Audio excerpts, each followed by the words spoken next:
UNN Bharat में आपका स्वागत है।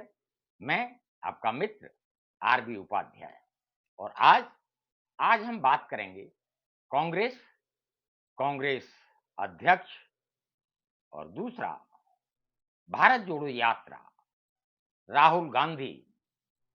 भारत जोड़ो यात्रा पहली बार बीजेपी शासित प्रदेश कर्नाटक में एंट्री कर चुकी है। जो एंट्री गेट बनाया गया था उसकी जो तस्वीरें आईं, एक तरफ सिद्धरमैया, दूसरी तरफ डी कुमार, दोनों ढोल बजा रहे हैं और बीच में राहुल गांधी भी ढोल बजा रहे हैं। सोशल मीडिया पर वायरल है तस्वीर और एक मैसेज भी है कि कांग्रेस के अध्यक्ष का फैसला हो चुका है। अब जो फोकस है, पूरा फोकस कहीं ना कहीं भारत जोड़ो यात्रा और राहुल गांधी पर सभी कांग्रेसियों का होगा। और जो एक गुटबाजी थी, चाहे वो राजस्थान, छत्तीसगढ़, दूसरे प्रदेशों में देखने को मिला कि जैसे ही यात्रा कर्नाटक में प्रवेश करती है, डी कुमार और सिद्धरमैया दोनों दोनों धुर विरोधी हैं। गुटबाजी कर्नाटक में भी देखने को मिलती है, लेकिन दोनों का एक साथ आकर भारत जोड़ो यात्रा का स्वागत करना, ढोल बजाना कहीं ना कहीं अब बीजेपी को कटघरे में खड़ा करेगा। प्रश्न उठेंगे वहीं कांग्रेस के लिए भी, जिस तरीके से केरल में जनता का जुड़ाव था, जनता से संवाद कायम हो रहा था, क्या वही क्रेज कर्नाटक की जनता में देखने को मिलेगा?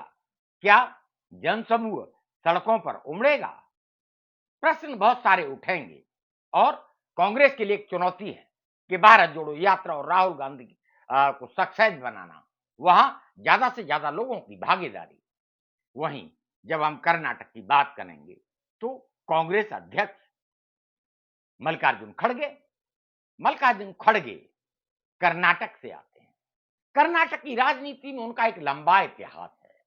विभिन्न पदों पर रहे हैं, मंत्री रहे हैं, अलग अलग मुख्यमंत्रियों के साथ काम किया है। यह बात अलग है कि उनकी कॉन्स्टिट्यूंसी बॉर्डर पर है कर्नाटक के, लेकिन जब से इलेक्शन लड़े वो हारे नहीं है। 2014 में भी जब मोदी लहर थी, तब भी उन्होंने अच्छे मार्जिन से जीत दर्ज की थी। यह बात अलग है कि 2019 में पहली बार वो चुनाव हार गए, लेकिन एक दलित चेहरा है और कर्नाटक की राजनीति में जाना पहचाना नाम है। दलितों में अच्छी अपनी उनकी पैठ है, उसका फायदा कर्नाटक में और मिलेगा। और कर्नाटक में दूसरा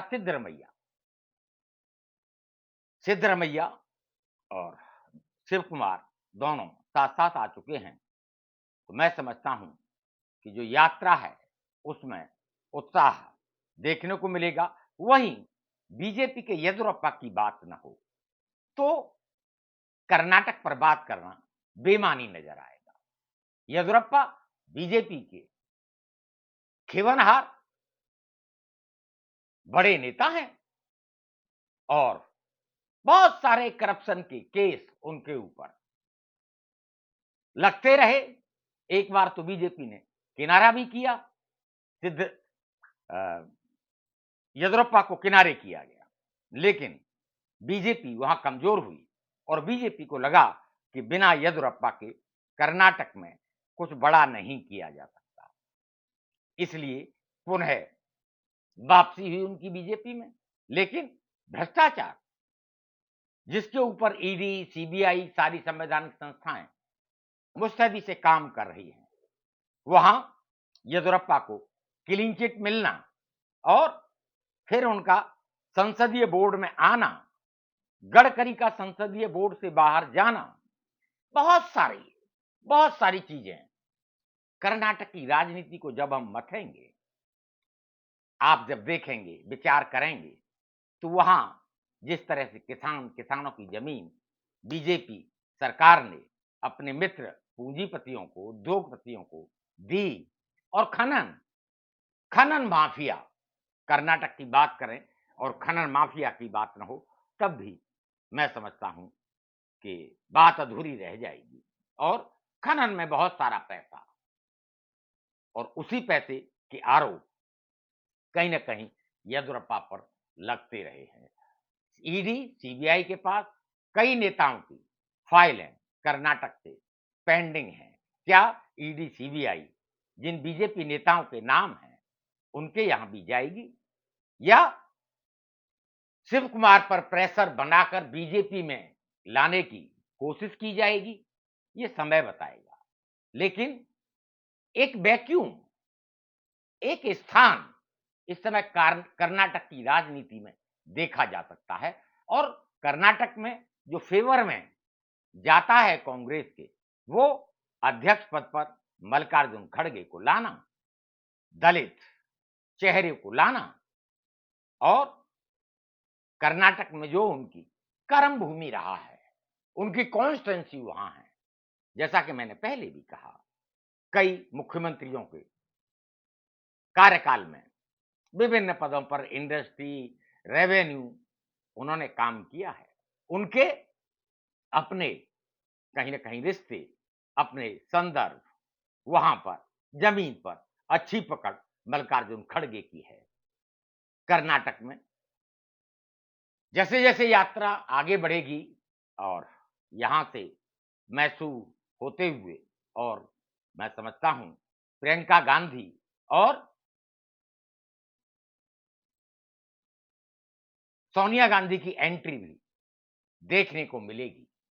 और कांग्रेस कांग्रेस का वजूद, गांधी परिवार, और वहां जब प्रियंका की उपस्थिति होगी, सोनिया गांधी की उपस्थिति होगी, कार्यकर्ताओं में उत्साह बढ़ना स्वाभाविक है।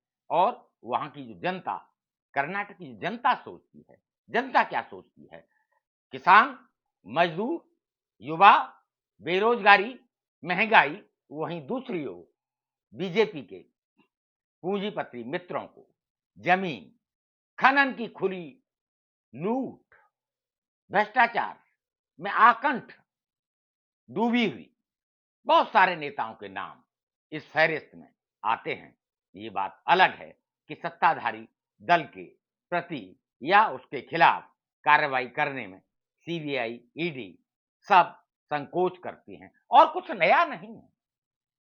जो भी दल सत्ता में होता है, सत्ताधारी दल को उसका बेनिफिट मिलता है। ये बात अलग है कि जैसे-जैसे कांग्रेस के शासन में मंत्रियों पर आरोप लगते थे, उनके ऊपर कार्रवाई की जाती थी, लेकिन बीजेपी बीजेपी करने से कार्रवाई कहीं न कहीं गुरेज करती है अपने नेताओं पर। और कितना भी बड़ा, टोनी का मामला ले लीजिए, गृह राज्य मंत्री, विपक्ष ने बहुत सारा प्रेशर बनाया, उनका नाम भी आया किसानों की हत्या में, लेकिन बीजेपी ने मंत्री पद पर उनको बरकरार रखा, कोई कार्रवाई नहीं की। वहीं अगर कांग्रेस कांग्रेस सत्ता में होती, घुटने टेक देती और अपने मंत्री का इस्तीफा लेती, और उस पर कोई ना कोई कार्रवाई सुनिश्चित करती। अब कर्नाटक की जो जमीन है, वहां पर कहीं ना कहीं एक एंटी इनकम्बेंसी फैक्टर, सत्ता के प्रतिरोध देखा जा सकता है।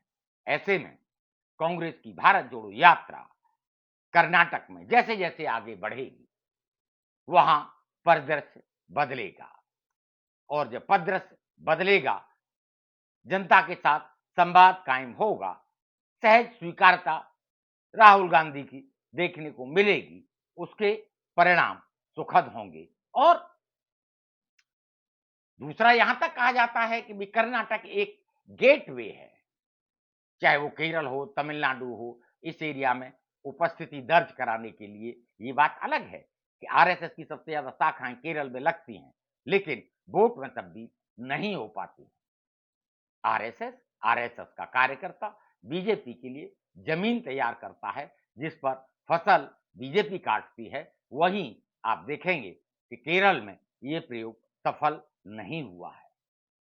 आगे क्या परिस्थितियां रहेंगी, जैसे जैसे कांग्रेस यात्रा आगे बढ़ेगी, पदयात्रा आगे बढ़ेगी, अब बीजेपी शासित राज्यों में अपने आप को स्थापित करना होगा और जो जोश तमिलनाडु, केरल में खासकर जो जोश दिख रहा था, क्या वही जोश कर्नाटक में देखने को मिलेगा? जनता उसी तरह जुड़ेगी? बहुत सारे प्रश्न विचारणीय हैं और जैसे जैसे समय आगे बढ़ेगा, हम सबके सामने उसके उत्तर भी मिलते रहेंगे। लेकिन यहां पर सोनिया और प्रियंका की एंट्री कहीं ना कहीं कांग्रेस को मजबूती प्रदान करेगी और जैसा कि कांग्रेस का प्रबुद्ध वर्ग एक उम्मीद यात्रा से जो लगा रहा है, शायद उसमें और एक मजबूती मिलेगी। बाकी आप अपनी क्या राय रखते हैं? आपके कमेंट्स का हमें इंतजार रहता है। चैनल को सब्सक्राइब करें, लाइक करें, शेयर करें। इसी तरह के विश्लेषण हम आपके सामने लाते रहेंगे।